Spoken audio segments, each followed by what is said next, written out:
TT의 이채환입니다. 저희 TT에서도 우리 소프트웨어 기업 해외 진출 지원 업무를 하고 있습니다. 다른 정보통신 쪽도 많이 있고 표준화 쪽도 많이 있는데요. 제가 속해 있는 소프트웨어 시험인력 연구소에서도 해외 진출 지원 업무를 하는 게 소프트웨어 국제화 현지화 합쳐가지고 글로벌라이제이션 하잖아요. 요거에 대한 컨설팅과 테스팅을 저희들이 해드리는 서비스가 있어요. 2009년도부터 하고 있고요. 저는 한 10년 차 되는 이 업무 중에 8년 동안 이 업무를 맡고 있습니다. 오늘 저희가 하고자 또 설명을 제가 드리고자 하는 부분은요, 저희 TT상 직접적인 업무하고는 좀 거리가 있어요. 물론 일본 현지화의 일환으로 제가 일본에서 요구된 요구사항들, 시장 정보들을 일부 드리고 있는데 이렇게까지는 아니고요. 우선 박영애 팀장님이 소개해 주셨다시피 제가 이제 TT에는 8년 있습니다만은 나머지 한 16년 정도, 15년 정도 저도 우리 중소소프트웨어 기업에서 일본 사업을 담당하면서 한 5개 기업을 제가 전전하다가 TT에 안착을 했거든요. 안착인지 정착이라는 표현을 쓰겠습니다. 정착을 했는데요. 그 5번의 기업 중에 제가 법인도 2번 만들어보고 지사도 1번 만들어보고 그리고 제가 로컬 책임자로도 현지에 주재원으로 3번도 나가보고 이런 경험들이 있어가지고 제가 그런 내용들을 한번 담아보려고 했어요. 그래서 지금 요 내용 지금 발표자 할 제목이 제가 일본 시장 진출 가이드 리플레이, 굳이 리플레이라는 좀 식상한 표현을 썼는데 주어진 시간 3일 동안 제가 어떤 진출 가이드나 진출 전략을 정말 좋은 자료를 만들기는 역부족으로 불가능에 가깝더라고요. 그래서 제가 가지고 있는 정말 제가 감동하고 여러분들과 같이 공유하고 또 다시 좀 읽어보고 싶은 가이드의 내용을 일단 한번 간추려보자.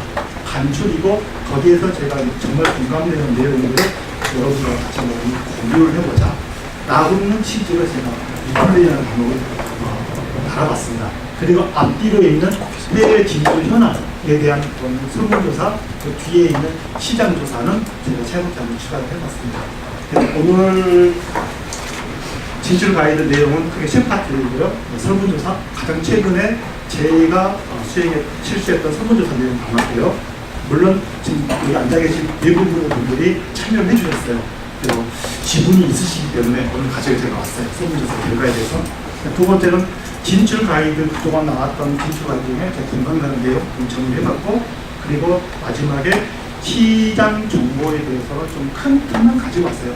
우리 기업들의 도메인이 워낙 가장 각색이기 때문에 이름이 세부적으로 안 내려가고 큰 매크로 차원의 정보만 가지고 왔습니다. 그리고 제 손에 들고 있는 게 이 프로세스 맵인데, 죄송합니다. 그리고 P16N인데 뭐의 약자인지를 저도 확인 안 했네요. P와 N 사이에 알파벳 철자가 16개 있을 겁니다. 그래서 우리말로 굳이 부르면 소프트웨어 기업 해외 진출 프로세스 맵인데요. 요걸 저하고 그리고 저희 TT 같이 코업을 해주시는 소프트웨어 품질 컨설팅 업체 싱크포레일이라는 업체가 있으세요. 코사에서도 명세문 포럼 같이 하시는 그런 업체 기업이신데요. 그 기업이 정리를 해주셨어요. 또 오늘의 참가하는 우리 기업들이 일단은 일본 5월에 있는 일본 전시회에 참석하시는 참가사들 위주, 그리고 일본 시장에 진출하고자 하시는 그런 기업들 위주 다 하셔가지고 제가 일부러 여기 참여해 봤거든요. 그래서 우리가 해외 진출을 위해서 계획 수립해서 마지막 현지화 서비스, 론칭까지 어떤 서비스들을 이용할 수 있는지, 대한민국에 있는 서비스를 일단 망라를 해보자는 취지예요. 그 중에 정부사업도 있고, 대부분 정부사업입니다. 정부사업 위주로 제가 쭉 정리를 했어요. 그래서 이 맵을 보시고, 우리가 현재 이 단계에 있는데, 이런 지원 사업들을 활용하면 되겠구나에 참조하십사라는 맵을 만들었습니다. 물론, 수정해야 될 부분도 아주 많이 있고요. 좀 갱신해야 될 부분도 있어요. 이 부분은 제가 싱크포비아랑 같이 갱신해서 아마 이걸 싱크포비아라는 그 컨설팅 기업의 홈페이지에서 이걸 올려주시겠고요. 그리고 각각의 가로가기 링크까지 걸어주시겠고요. 여러분 그런 작업이 끝나면 포사랑 같이 해서 제가 공유를 드릴게요. 그리고 요 포사가 여기 언급이 안 되어 있는데요. 그 너무나 당연한데 포사는 요 모든 정보를 우리 협의체나 이런 활동을 통해 가지고 여러분들에게 전달해 드리는 입장이기 때문에 포사는 굳이 여기 안 들어가 있습니다.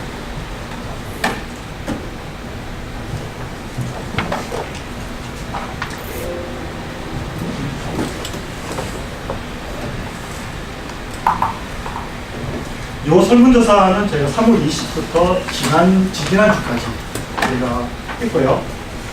취지는 이렇습니다. 지금 저희 PT에서 앞서 말씀드린 소프트웨어 국제 현지화 시험 및 컨설팅이라는 서비스를 하고 있고요. 그리고 또 회사에서도 그 지역별 수준 협의체를 운영하고 계세요. 그래서 이런 우리 소프트웨어 기업이 해외 진출함에 있어서 어떤 좀 스테이터스 또는 어떤 것들을 필요로 하는지를 보다 요구를 도출하고 그 도출된 요구사항을 정부 정책에 어떻게 반영할 것인가에 대해서 했고요. 한 600개 기업을 대상으로 저희가 설문조사했는데 샘플링은 아닙니다. 샘플링이 아니기 때문에 요 밑에 있는 요 표본의 내용은 큰 도는 안 되세요. 특히 이번 조사에는 비교적 좀 신생 그리고 작은 기업들이 많이 있으시거든요. 그래서 이건 샘플링이 아니기 때문에 이게 전체 우리 소프트웨어 기업의 현황을 대표하지는 않는다라는 전제하에 그래도 240개 정도 되는 우리 기업들이 소프트웨어 해외 진출 관련된 여러 가지 의견을 주셨거든요. 이런 부분에서는 좀 큰 의미가 있다라고 봐주시면 될 것 같습니다. 먼저 제가 여쭤본 게 지금 수출하고 있는 지역 당연히 일본이 가장 많습니다.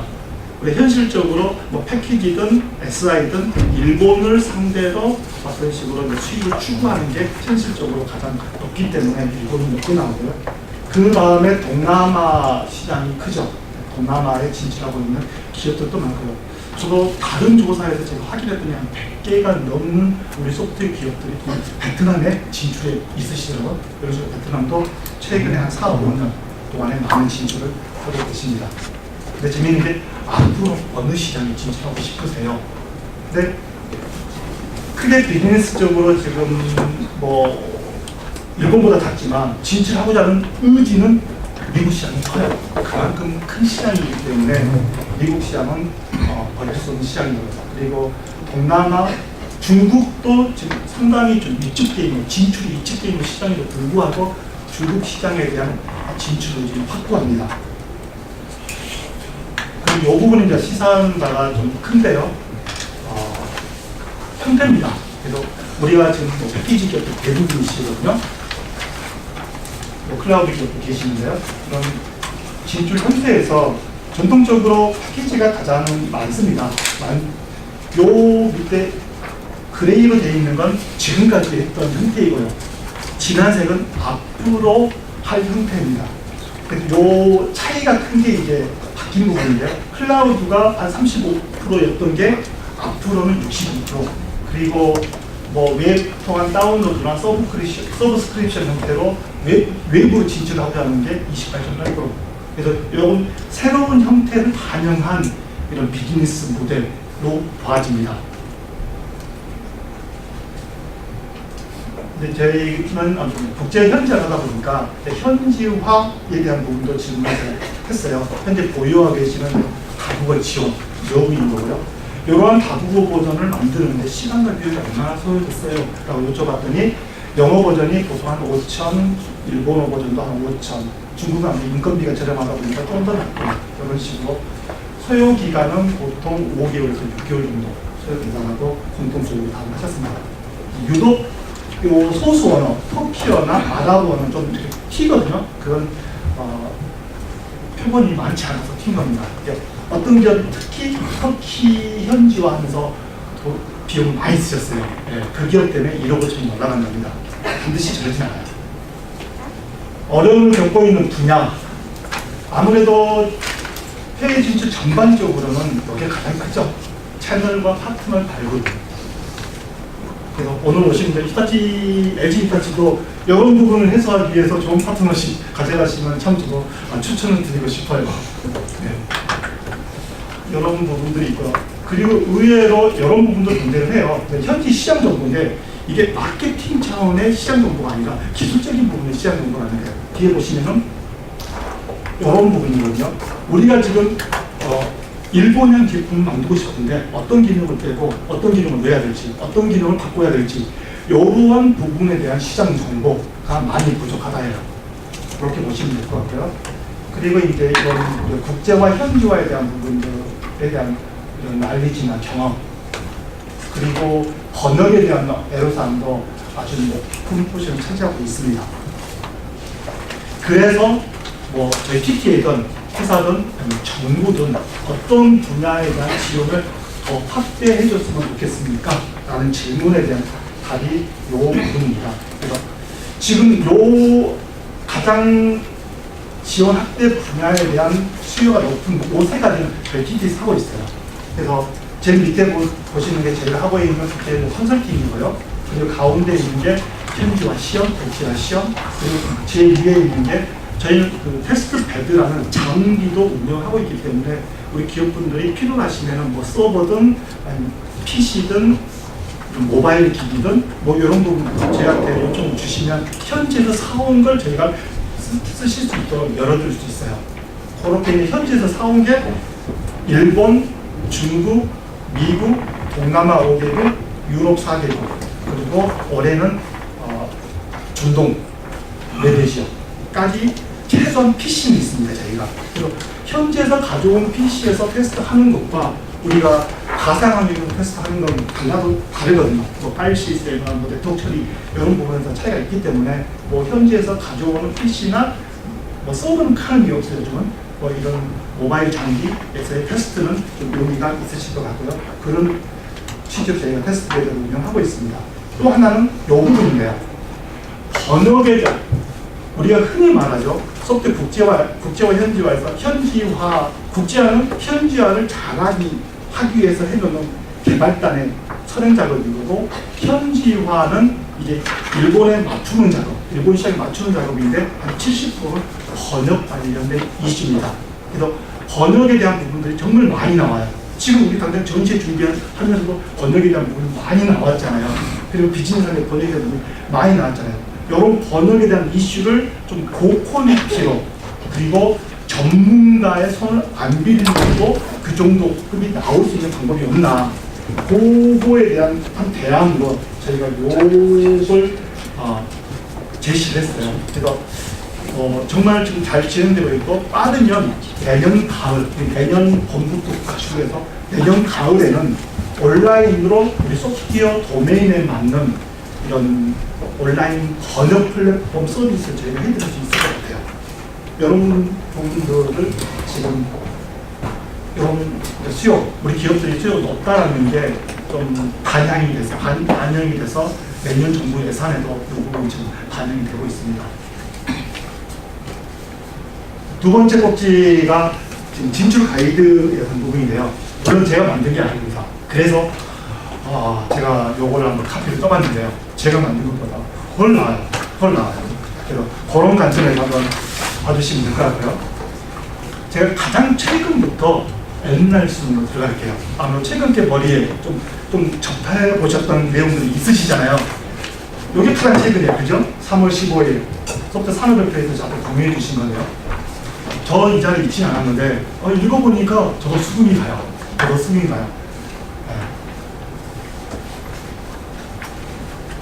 네. 1번부터 7번까지의 일본 진출의 실패사인데, 제가 총 5개 기업에서 일본 진출 업무를 담당했다고 말씀드렸잖아요. 일본 시장의 제가 첫 번째 기업은 어떤 사례냐면 여기서 6번입니다.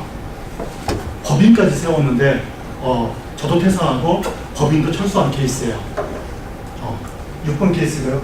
두 번째는 제가 3번입니다. 대리점 계약했고 성금 2억도 받았는데 물건을 팔리지 않아서 흐지부지 됐어요. 저도 퇴사했고요.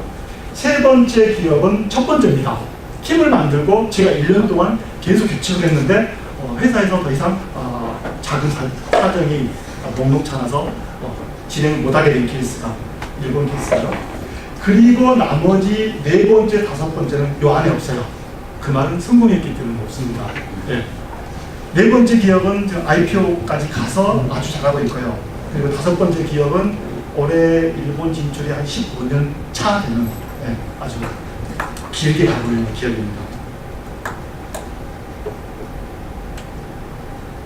우리는 요 안에 앉으면 되겠죠. 그렇죠? 혹시 일곱 번째 이해되세요? 일곱 번째 사례. 저도 한참 고민했어요. 이게 무슨 뜻일까? 실패 사례인 것도. 요게 기다리는 거예요. 계속. 우리는 정말 솔루션이기 때문에 일본에서 연락이 먼저 올 거다. 라고 계속 기다리다 보니까 성공 못한 거잖아요. 그래서 실패 사례에 들어간 겁니다. 자, 유념해야 될 것. 뭐 길게 가자는 거죠. 당연하죠. 그리고 두 번째도 의외로 현실적입니다. 파이가 너무 큰 시장은 경쟁이 그만큼 치열하고 대부분의 글로벌 기업, 대부분의 일본 토종 기업이 장악하고 있어요. 거기에 특별한 칼라가 없는 우리 기업이 들어가기는 정말 힘듭니다. 그 말입니다. 그리고 네 번째, 위에서 네 번째도 3년 정도 진출해서 3년? 솔직히 돈 못 벌죠.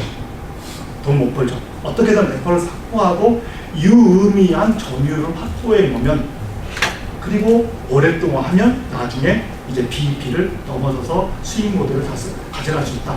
그런 의도입니다. 그리고 위에서 다섯 번째, 우리 기업들이 자주 빠진 함정이 과신이에요. 우리가 너무 대단하기 때문에 그냥 우리 사양 가지고 진출해요. 근데 일본은 한 10% 정도의 전 세계 ICT에서 한 10% 정도의 비중을 차지하고 있는 큰 시장이잖아요. 우리가 1%가 좀 안 되니까 뭐 속칭 10배 정도 큰 시장이잖아요. 그러다 보니까 대부분의 글로벌 기업과 대부분의 일본 토종 기업들이 아주 다 선점하고 있는 시장이잖아요. 그런데도 불구하고 경쟁 제품에 대한 분석을 거의 안 해요. 결국은 경쟁인데요. 이런 부분들이 뭐 현지화에 대한 부분들, 이런 부분들인데 밑에서 두 번째, 이건 좀 의외이실 거예요. 일본은 밑에는 패키지 제품 같은 경우는 내가 가지고 있는 패키지만 잘 되면 커스터마이징은 이건 뭐 너무 외다 라고 하는데 대부분의 일본 대기업 유저들은 패키지를 사더라도 자기 컬러를 반영해서 살려고 해요. 그리고 자기에 있는 뭐 레거시라든지 그런 걸 어떤 식으로 연계를 하려고 하죠. 그러다 보면 당연히 커스터마이징은 필수적으로 요구를 받는 건데 이게 받아들이는 게 다를 것 같아요. 우리가 소스 레벨에서 커스터마이징을 해주면은 우리 사업 못해요. 회사 사업 못합니다. 국내에서는 소스 레벨에서 커스터마이징 해요. 우리 개발자가 가서 해주면 되니까. 근데 해외 사업이잖아요. 개발자 가서 못하거든요. 그럼 이 커스터마이징을 소스 레벨이 아닌 API 또는 플러그인 레벨, 연계 레벨로 해줄 수 있는 방법, 아키텍처로 제품을 만들어야 된다는 거예요. 그래야 우리가 남습니다. 그러지 않고서는 앞으로 보고 뒤를 까먹겠죠. 그리고 마지막 줄, 분량 없는 제품보다 당연히 소프트웨어가 분량 없는 제품이 어디 있습니까? 없잖아요. 그래서 어떻게 이 결함의 이슈에 대응할 것인가, 이 이슈 대응 체계를 어떻게 가져갈 것인가인데 일본 고객들 뒤에 나옵니다만은 의외로 간단해요. 분량 나오는 건 당연한데 그래서 니네들이 외산 제품보다 얼마나 빨리, 얼마나 성실하게, 얼마나 잘 대응해 줄 건데 고객 외산 제품이 한 1년 걸린 것처럼 오락도 1년 걸리거든요. 1년 6개월 걸려요. 그런데 우리의 참석을 안 했습니다만 데이터 관리 솔루션도 이번 전시에 가시거든요. 그 기업이 이때는 3개월만 했어요. 한국에서는 일주일만 해달라고 그러거든요. 근데 막 누추다 차로가 보니까 한 3개월 걸렸어요. 3개월 만에 대응해줘도 엄청나게 빨리 해준 겁니다. 요걸 프로세서화해서 늘 3개월 만에 해줄 수 있는 프로세스를 갖춘다면 가장 밑에 쪽에서도 오케이를 받을 수 있는 시장입니다. 자, 유리한 솔루션. 요건 다 원론적인 거죠. 요걸 다 할 수 있는 제품이 어디 있겠어요? 제가 죄송합니다. 우리 오늘 참석하신 기업인가 하나도 없을 것 같아요. 요걸 모든 걸 만족하는 제품.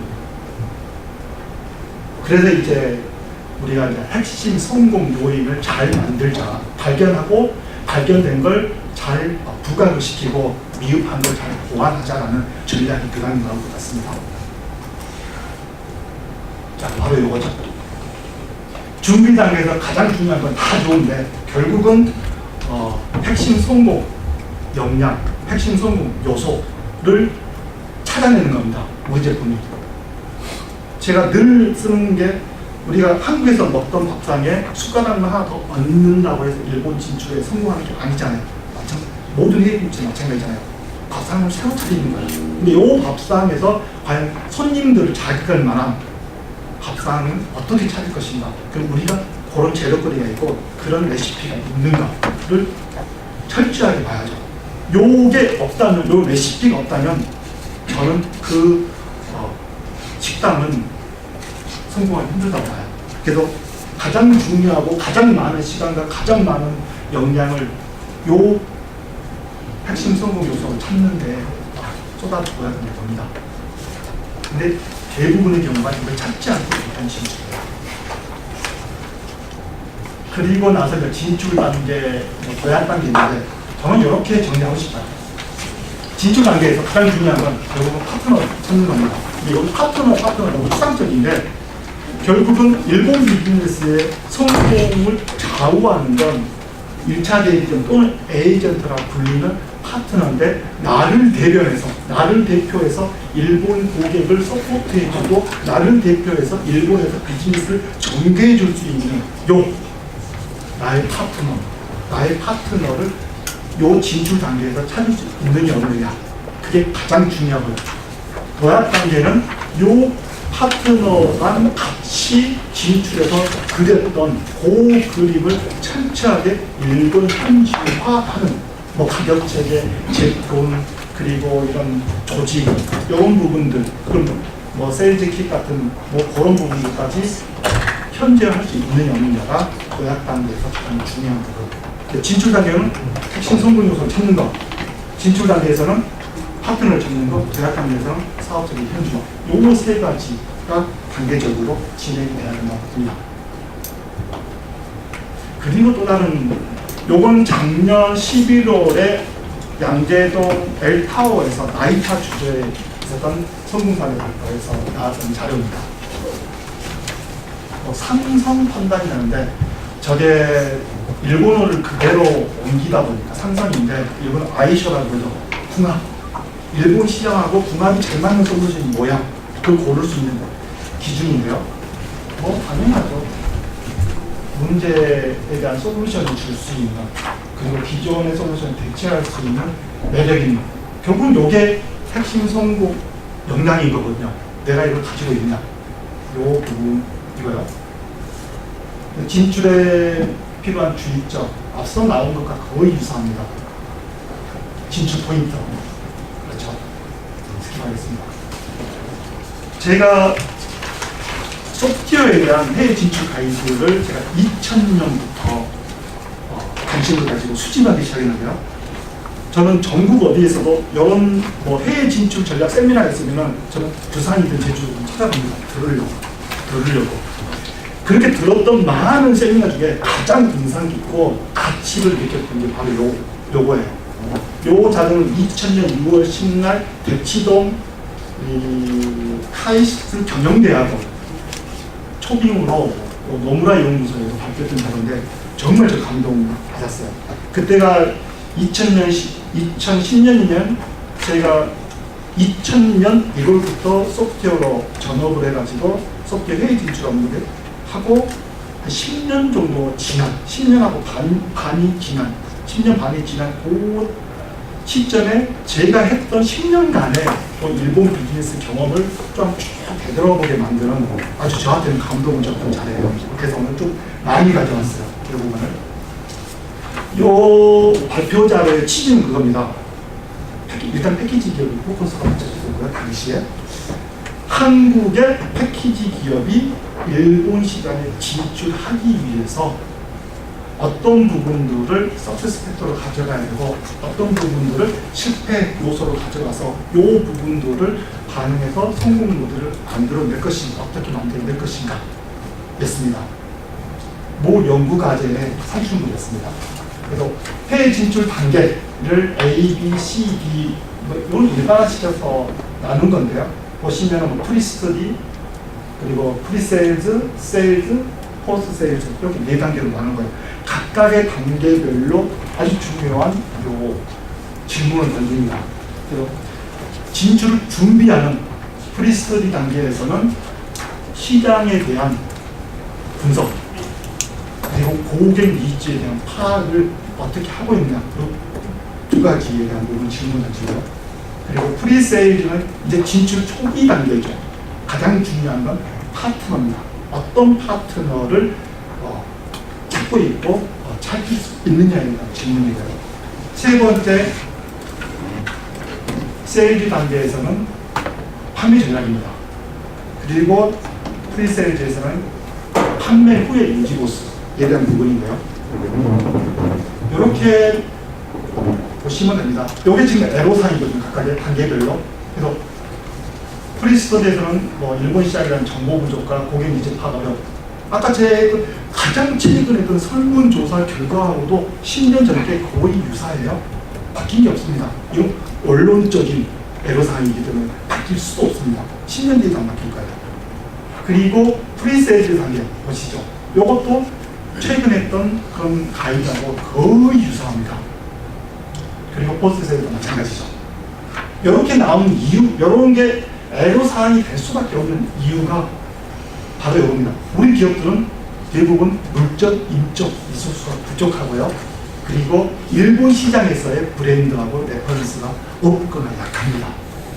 요게 요 두 가지 제약사항에 인해서 요런 부분들이 에러로 나올 수밖에 없습니다.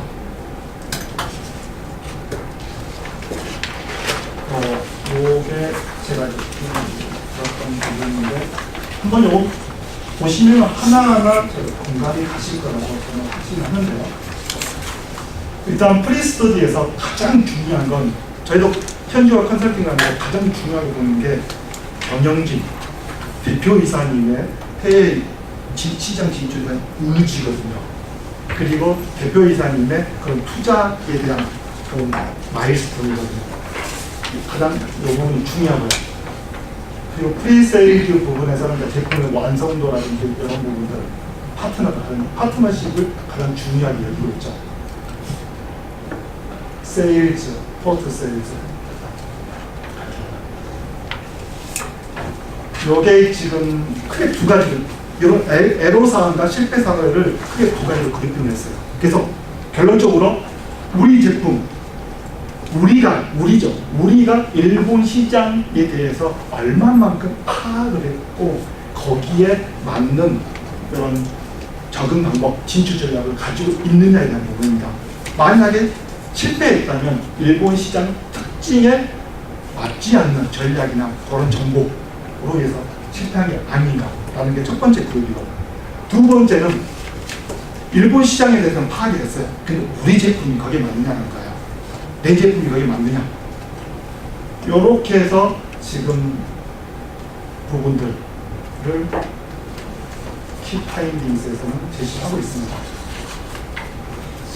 자, 여기까지 나온 것을 보고 또 하나는 일본 시장, 고객이죠. 기업들 또는 시장의 이런 기본적인 특성을 여기서는 정리해 주고 있어요. 보시면 뭐 기업 유저, 앞서 말씀드린 대부분의 대기업은 커스터마이즈인데 소프트웨어 선호한다. 맞아요. SI뿐만 아니라 패키지에서도 가급적 이런 부분들을 자기들 칼라를 맞춰달라고 합니다. 중소기업들은 대부분 이런 요구를 안 해요. 왜냐? 추가 비용이 발생하기 때문에요.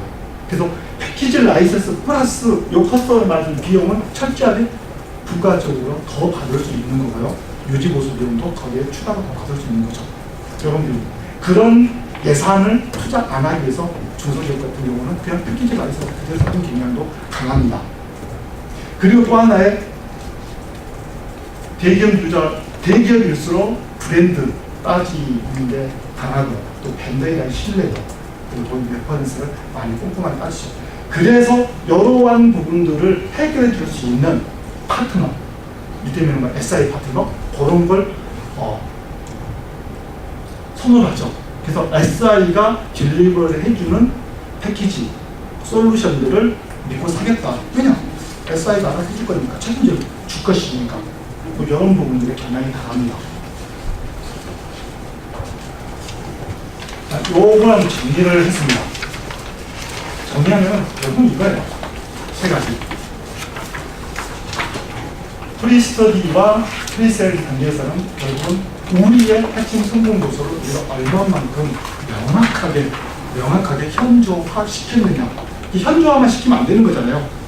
현조화를 시킨 다음에 부족한 부분은 보완하고 정말 장점인 부분은 부각을 시켜야겠죠. 이 부분이 첫 번째 단계예요. 그리고 프리세일즈, 세일즈에서는 결국은 파트너 부분들, 포스트 세일즈는 사업적 현지화. 결국 이 세 가지로 귀결이 됩니다. 사업 파트너 제가 노래를 계속 부르는데요. 두 가지 타입이 있어요. 두 가지 타입. 하나는 대리점을 겸할 수 있는 파트너가 있습니다. 요건 우리가 대리점과의 그런 수익 모델이나 또 레베뉴 쉐어링에서도 나올 수 있는 몇 퍼센트는 대리점한테 떼어줄 것인가, 판매의 몇 퍼센트를 우리가 가져올 것인가, 이런 부분들은 철저하게 기여도 이런 거, 대리점 중에 크게 두 가지예요.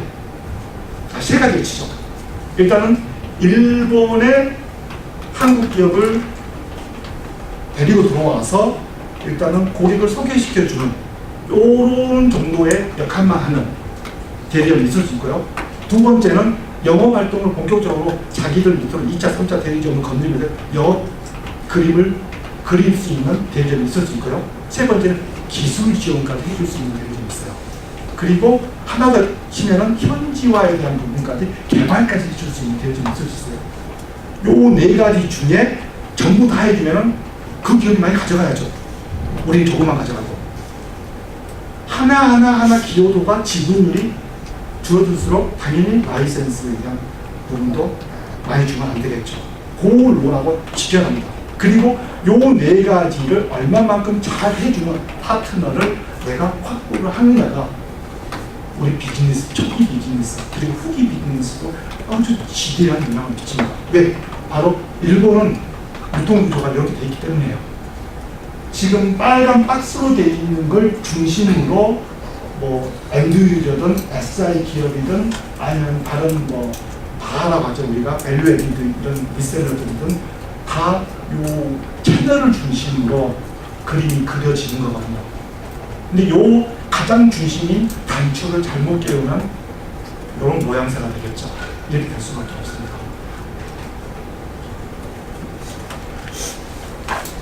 더 제가 거슬러 올라갔어요. 2006년까지 거슬러 올라갔습니다. 2006년은 이건 코엑스 옆에 있는 인터컨티넨탈 호텔 3층 사파이어 홀에서 했었던 세미나예요. 그때는 아이파가 아니라 키파였습니다. 정보통신산업진흥원이 뭐 흡수되기 전 소프트웨어 산업진흥원이었거든요. 지금 우리 도쿄 가면 IT 지원센터 있잖아요. 그게 옛날 명칭이 아이파크입니다. 그 아이파크의 책임자였던 분이 오셔가지고 해줬는데 요 내용도 정말 좋았어요. 어떤 내용이냐 보시죠. 일단 일본 소프트 시장 특성에 대해서 좀 설명을 잘 해주셨어요. 근데 소프트 시장 우리가 B2B 제품이 있고 B2C 제품이 있거든요. 그럼 당연히 엔드 유저가 다르다는 뜻이고 이 엔드 유저의 성향이 서로 다르다를 정리를 했고요. 진출은 앞서 너무나도 거의 비슷합니다.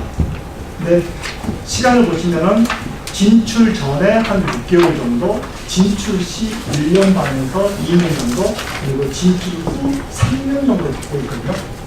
요 그림에서 재밌는 건 요거예요. 지금 보시면은 우리가 첫 번째 수술했잖아요. 라이센스를 팔았어요. 요 라이센스 기본적으로 엔드 유저가 감가상각을 하는데 짧으면 3년, 길면 5년이에요. 여기에 맞춰가지고 대부분의 일본 기업, 글로벌 기업들이 유지보수 체계를 가져가거든요. 그래서 MS가 3세대 서포트 하잖아요. 오라클도 3세대 서포트 합니다. 한국에서는 이런 세대 서포트라는 개념 자체가 우리 기업한테는 없어요. 글로벌 기업들한테는 있어요. 그래서 현행 버전, 앞전 버전, 그리고 그 앞전 버전까지만 우리의 서포트 대상이에요.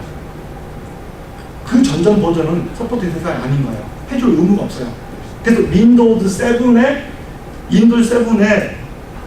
서포트가 내년 2월이나 끝나요. 내년 2월인가 끝나요. 윈도우즈 7은 아직도 우리는 많이 쓰고 있는데 끝나는 겁니다. 이런 식으로. 여기에 따라 가지고 요 라이센스 유지보수 체계가 바뀌는 거고요. 그리고 메이저 버전에 대한 정기적인 업그레이드, 마이너 버전에 대한 정기적인 업그레이드에 대한 정책들이 나와야 되는 거예요. 그리고 요 유지보수 체계 사이클에 맞춰가지고 새로운 판매 전략들이 나옵니다. 왜냐면 우리랑 달리 일본에서는 유지보수 비용만 어느 정도 수의 라이센스로 거기서 확보가 있다면 유지보수 비용만 가지고 비즈니스가 가능하거든요. 엄청나게 큰 포션으로 비즈니스를 향상시킬 수 있는 모델입니다. 그런 부분에서 뭐 제품 전략, 가격 전략, 유통 채널 전략 라는 거 이것도 결국은 이겁니다. 앞서 말씀드린 핵심 성분요소, 파트너, 사업자 현지 요것을 가지고 잘하자. 제가 지금 5번 강조를 드렸거든요. 네. 핵심 성분 요소 발견하고 강화하자, 보완하자, 파트너를 잘 찾자, 그리고 사업 체계를 현지화하자. 요 부분.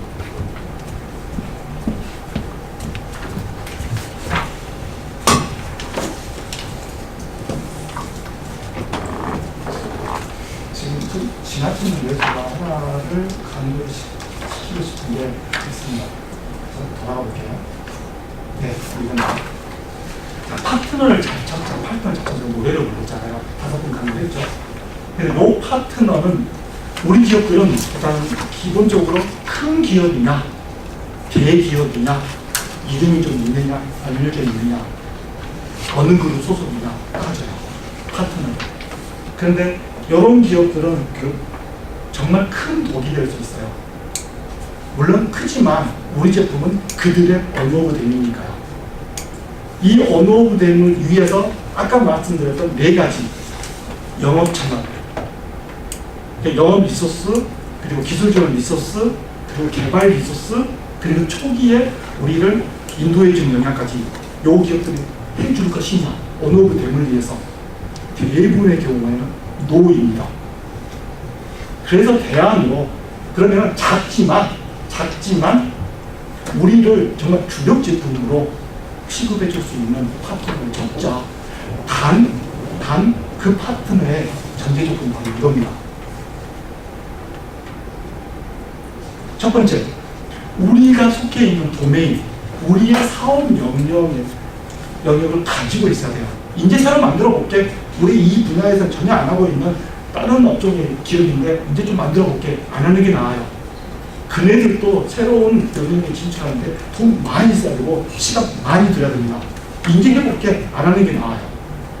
물론 처음 없다면 생각 한번 해보셔도 돼요. 하지만 대안이 있다면 안 하시는 게 맞습니다. 두 번째, 요 파트너가 앞서 말씀드린 4가지 기여를 해줄 수 있느냐예요. 4가지가 풀이 아니라서 그 중에 몇 가지를 해줄 수 있느냐예요. 두 번째입니다. 그리고 당연히 곧 그 기업의 비즈니스 모델, 우리의 비즈니스 모델을 잘 숙지해 있어야 돼요. 그냥 잘 맞아떨어져야 돼요. 그게 우리하고 궁합, 아이쇼, 상성이라고 하잖아요. 그게 잘 맞아떨어져야 돼요. 이 부분이. 비즈니스 모델 숙지도 상품 이해도가. 그리고 나서 규모를 보시라는 거예요. 그리고 나서. 직원 10명 있어도 상관없어요. 위에 있는 요 첫 번째, 두 번째 것만 충족을 시킨다면 직원 10명도 상관없습니다. 10명 정도 되는 직원 규모 밑에 2차, 3차, 4차 파트너를 붙이면 되거든요. 주렁주렁. 그렇게 해서 성공한 기업들이 바로 여기에 있습니다.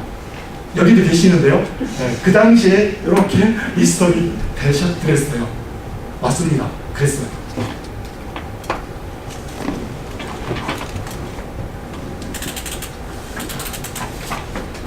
그리고 우리 코사이즈도 아주 중요한 가이드. 저는 이 가이드 여기 계신 분들 다 읽어보셨을 거라고 생각합니다. 지금 모 대표님 읽어보시지도 않고 거기 끄덕끄덕 하셨는데 저 안 읽으신 거 알아요. 근데 이 책 지금 코사에서 다운로드 가능하거든요. 그리고 없다면 저희 양승조 선생님이 메일로 보내드릴 거예요. 이 책은 이 가이드 오늘 제가 두 가지를 여기 가져왔는데요. 허사의 국내 속기의 일본 진출 가이드북과 그 코트라의 2018년 작년 말에 나온 최신 가이드가 있어요. 이 두 가지요. 좀 달라요. 요 2012년 허사의 가이드북은 기본적인 상관습, 기본적인 부분에 대해서 아주 잘 해놨어요. 그 저자가 지금 IT 지원센터 도쿄 가시면에 있는 그 나오이상, 이거는 나오이 위원장인데 그분이 아까 아이파크 시절부터 제가 2001년 가을에 아이파크 생긴다고 현지 기업 간담회 제가 패널을 간 적이 있거든요. 그때도 계셨던 분이에요. 2001년부터 지금까지 IT 입주센터에서 이런 우리 한국 기업들 일본 기업들 지원을 하고 계신 분이 나오이상이라는 분이거든요. 그분이 집필한 책이에요. 물론 그분은 그전에도 일본의 IT 기업에서 오랫동안 일하셨던 분이에요. 그래서 아주 원론적인 상관습에 대한 부분들, 비즈니스 에티켓에 대한 부분들이 정말 잘 정리가 되어 있으세요. 이 책이. 그래서 이번 이유고 뒤에 나오는 코트라 가이드는 최근 겁니다. 그래서 최근에 나와 있는 비즈니스에 대한 내용들이 많이 들어있어요. 사례 중심으로. 아주 좋습니다. 꼭 보세요. 꼭 보셔야 돼요. 자, 제가 요것만 발췌했어요. 요 가이드북에서는. 요 공감하시죠? 우리나라 사람들은 할 수 있으니까 할 수 있습니다. 일본인은 확실하니까 할 수 있습니다. 근데 저도 오랫동안 일본 비자 하면서 제가 아는 뭐 기업들 같이 동행해서 따라가고 소개시켜 드렸는데 정말 이거 예스 하면 안 되는데 그냥 쉽게 예스예요.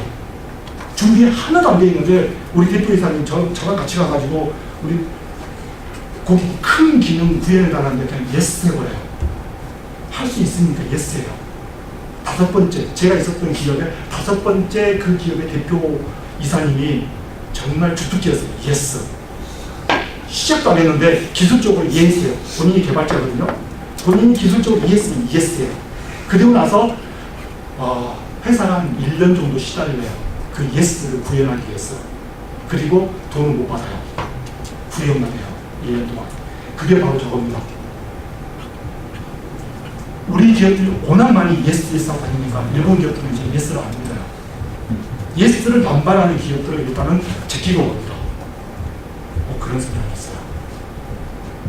두 번째, 우리 국내에서 영업 탑다운 방식 정말 선호하잖아요. 모 회장님하고 친분이 있으면 비즈니스 다 되는 거예요. 일본은 절대 안 됩니다. 물론 친분 중요해요. 친분이 중요해서 그분이 딜리버리를 해주는데 의사결정을 안 합니다. 그런데 그걸 이해를 못하세요. 그리고 요거 어떻게 일본 시장 진출해서 3년 만에 흑자 전환합니까? 한 스텝 4명 정도 투입을 해서 3년 패키지 비즈니스 하려면 못해도 10억에서 15억을 써야 되거든요. 3년 비즈니스는 절대 수익 10억 안 나옵니다. 그래서 천천히 가야 돼요. 길게.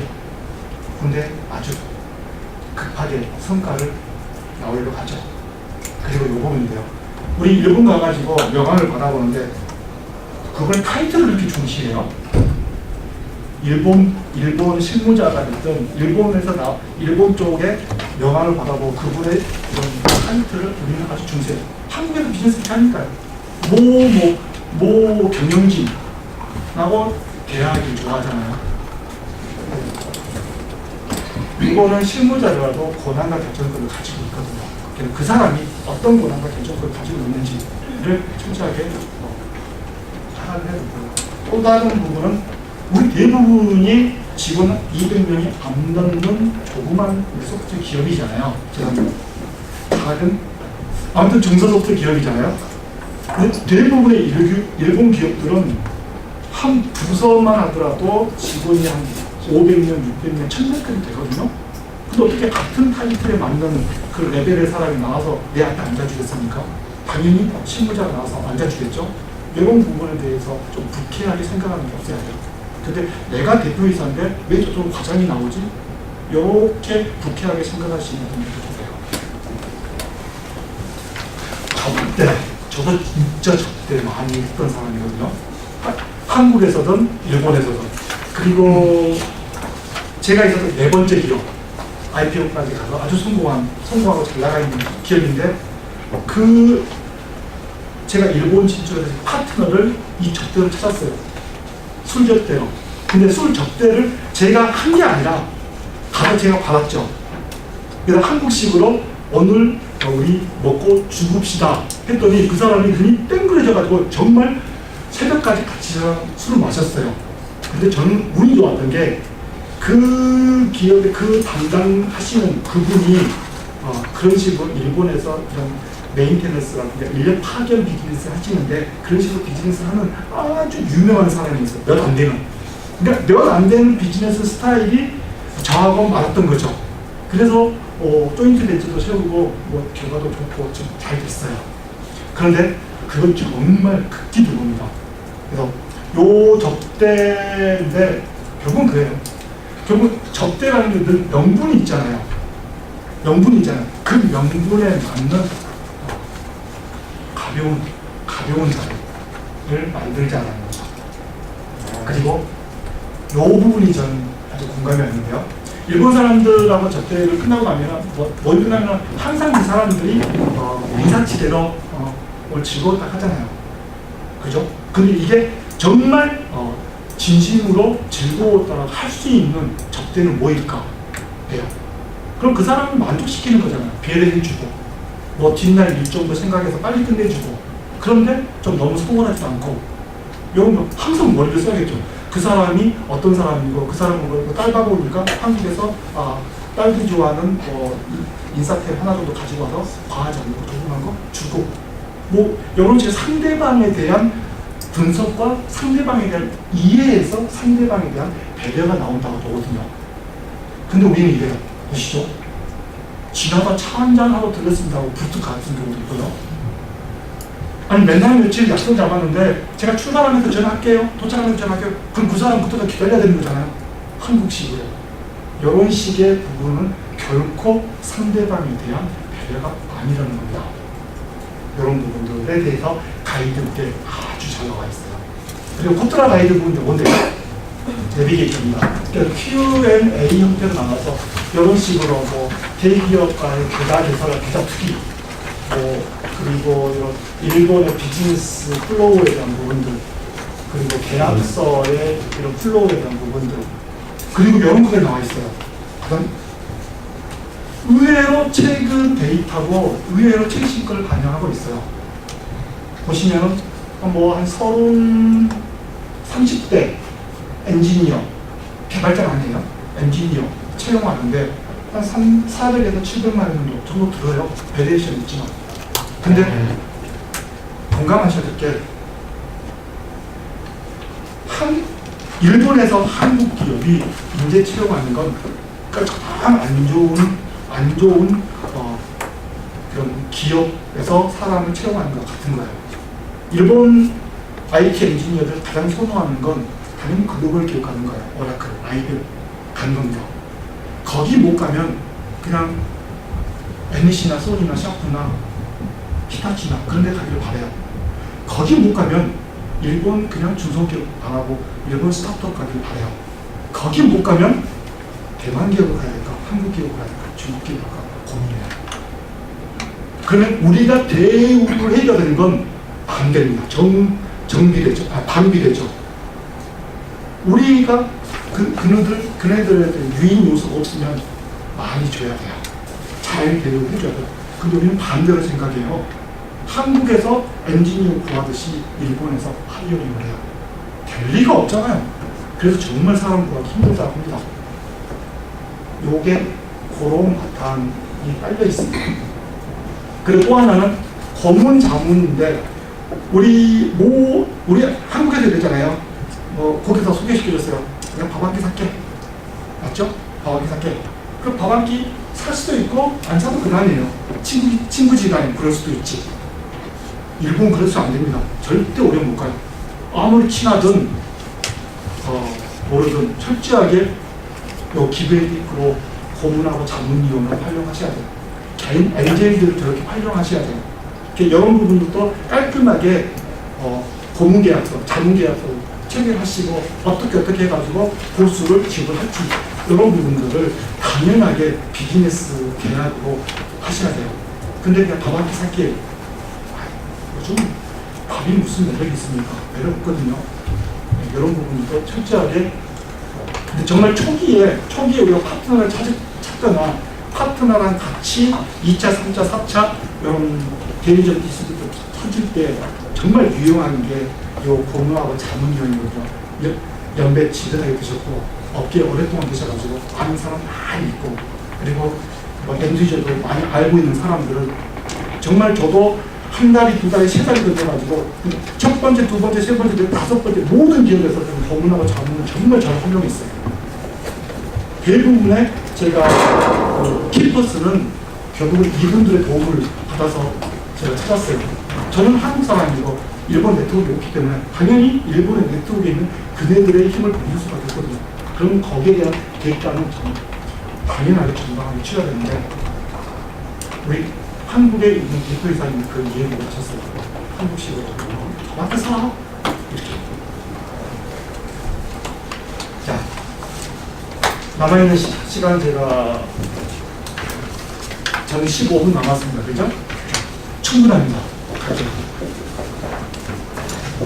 혹시 이거 들어보셨어요? 일본어로 하다나키 카타 가이카쿠 일하는 방법 개혁, 영어로 퓨처 오브 워크 에볼루션입니다. 요게 한 60년 만에 일본에서는 가장 큰 틀의 지금 변경이 전후 가장 클 수도 있는 계획이에요. 우리 IT를 포함한 전 산업 영역에 엄청난 임팩트를 주는 변화입니다. 이게 나올 수밖에 없는 이유가 4차 산업혁명을 일본이 지금 실천을 하는 것과도 맞아떨어지고 그 일환이긴 한데요. 그냥 IT 신기술을 잘 쓰자가 아니에요. IT 신기술을 어디다 쓰느냐. 결국은 일본에 심각하게 처해져 있는 노동력 부족으로 인한 사회의 저성장 문제가 유발하는 여러 가지 사회 문제 해결을 하기 위해서 방법론으로 4차 산업혁명의 신기술을 쓰자 이거든요. 마찬가지입니다. 요 퓨처 오브 워크에 대한 개혁도 결국은 노동력 부족이 가져오는 노동 생산성의 저하를 해결하기 위한 세 가지 방법. 첫 번째, 장시간 노동의 해소, 비정규직과 정규직의 격차에서 그리고 고령자의 취로 척진, 요 세 가지 방법론을 위해서 구현하기 위해서 퓨처 오브 워크를 실현하자입니다. 그리고 여기에 대해서 이제 구체적인 법들이 이제 시행이 되고 있고 개정이 되고 준비가 되고 있는데요. 한번 보시죠. 지금 2051년 일본의 노동 인구가 5천만 명이 된다는데 2013년 대비 42% 줄어든 거거든요. 근데 재밌는 게 2016년 기준 일본의 출생률이 1.43입니다. 2018년 기준 대한민국 출생률은 0.98입니다. 우리가 더 급해요, 이거. 우리가 더 훨씬 더 급합니다. 노동 생산성은 근데 일본이 더 떨어져요. OECD 최하위, G7 최하위, OECD 35, 22죠. 이러한 문제들을 해결하자는 거예요. 해결하는데 우리한테 좋은 건 IT 도움을 많이 빌려요. 한번 보시죠. 요건 이제 법이거든요. 법에서 이제 이런 8가지 중요한 부분들이 바뀝니다. 이미 바뀌었고 4월 1일부터죠. 그냥 일본은 연호를 치기 때문에 4월 1일이 새해 첫 날입니다. 그래서 4월부터 바뀐 거예요. 참고로 올해 해외 42년이 이제 시작됐죠. 32년이 시작됐죠.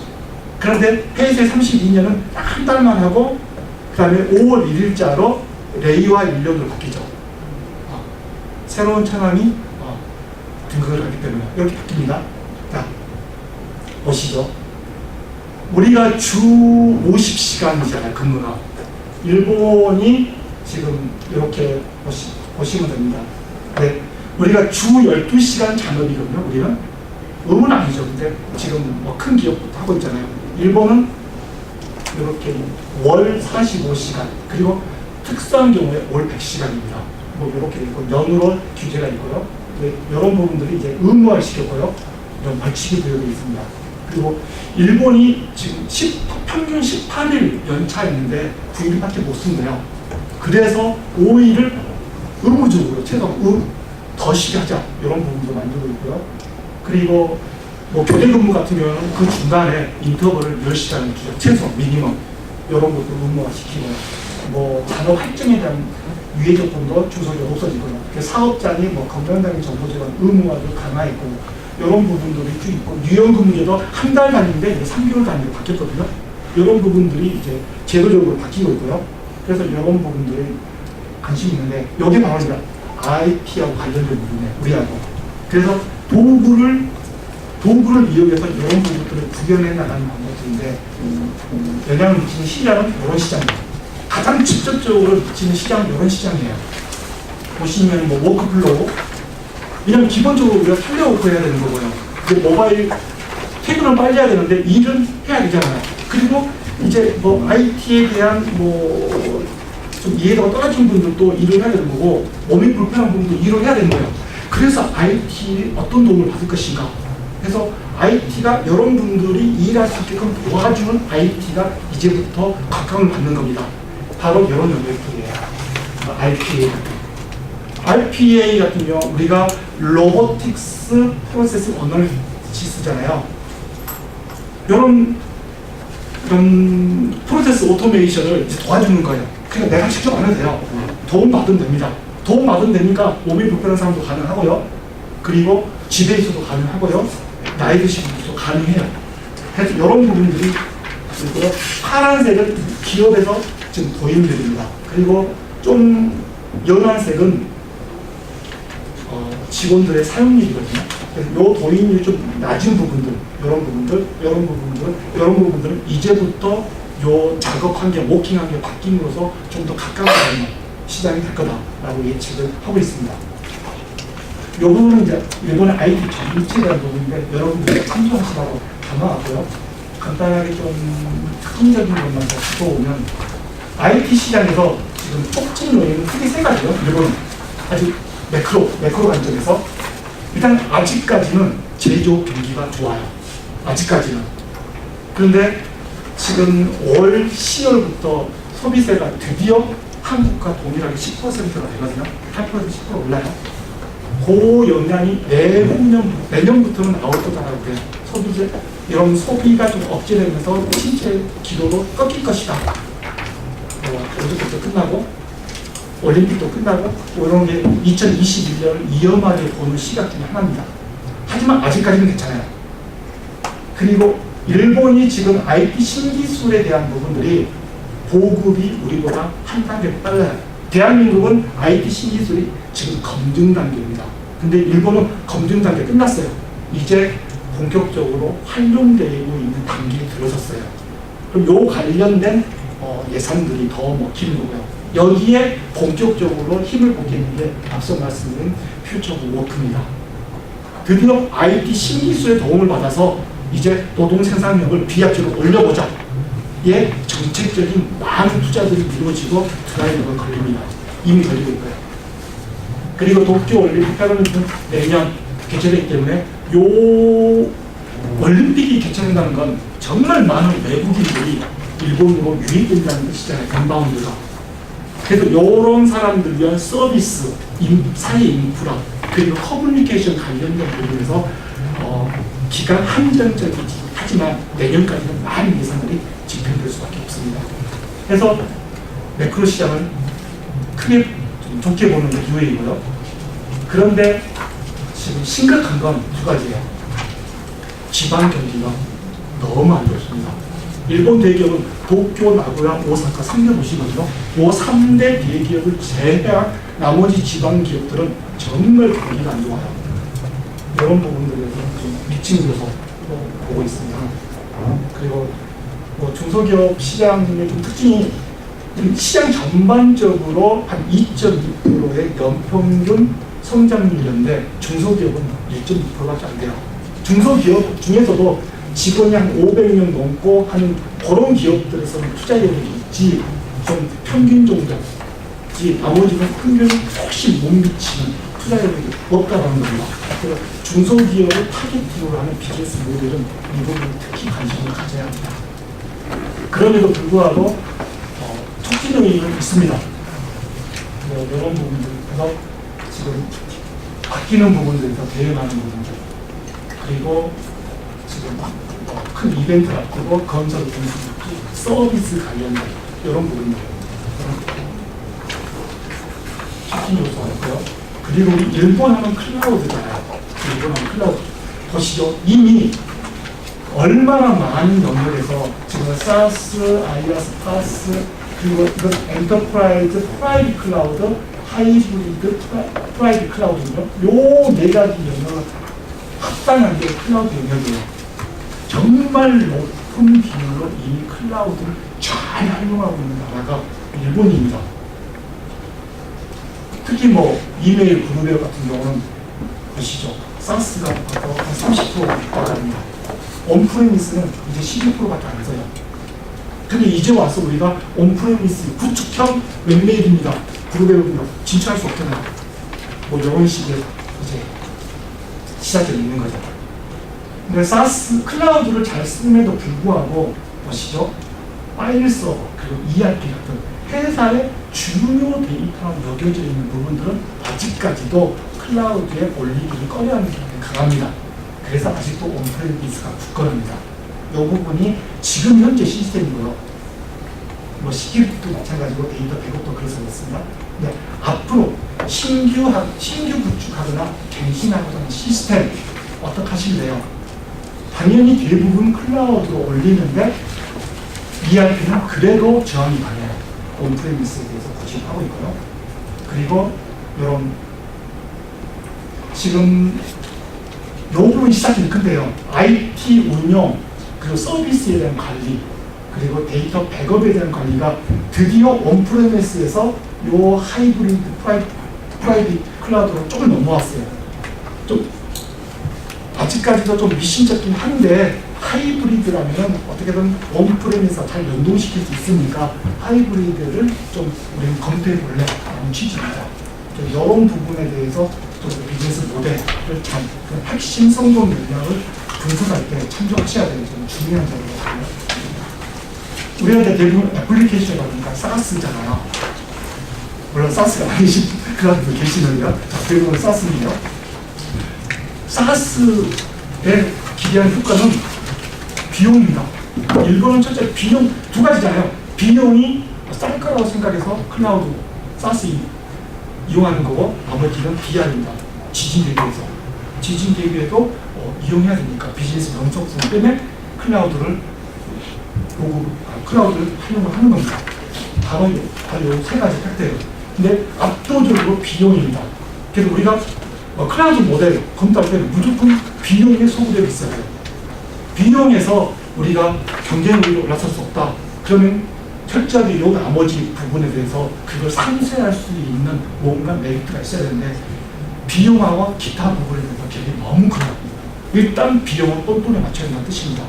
비용에 똔똔 못 맞추면 클라우드 비즈니스 안 된다는 뜻이에요. 그리고 무료도 마찬가지입니다.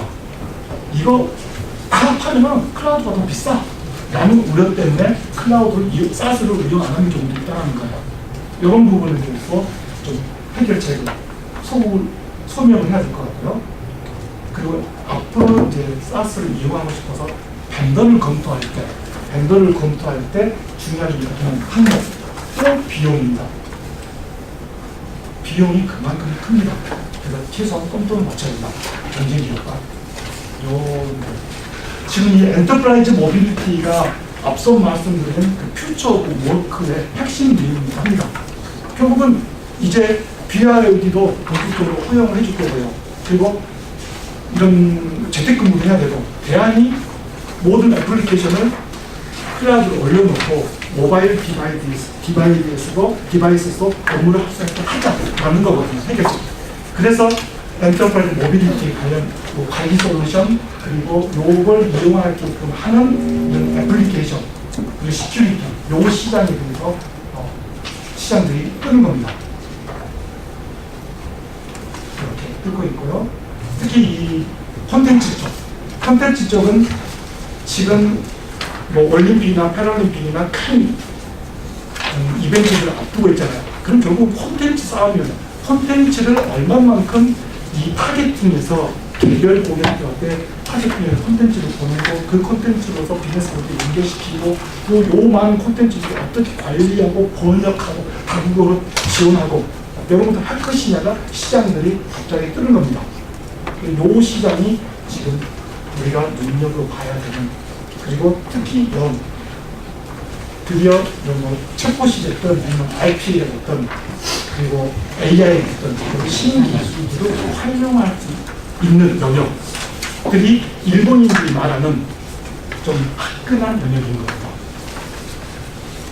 방금 제가 말씀드렸던 요 클라우드에서도 퓨처 워크하고 직결되는 부분들, 그리고 뭐 올림픽이나 패럴림픽을 준비하면서 컨텐츠를 관리해주고, 또 엔터프라이즈 모빌리티에 연관되어 있고, 여기에 대한 시큐리티가 되고, 요 하는 부분들이 소위 일본인들이 말하는 핫한 아이템인 겁니다. 마지막으로 제가 결론 낼게요. 결론 아니에요. 정리하자면,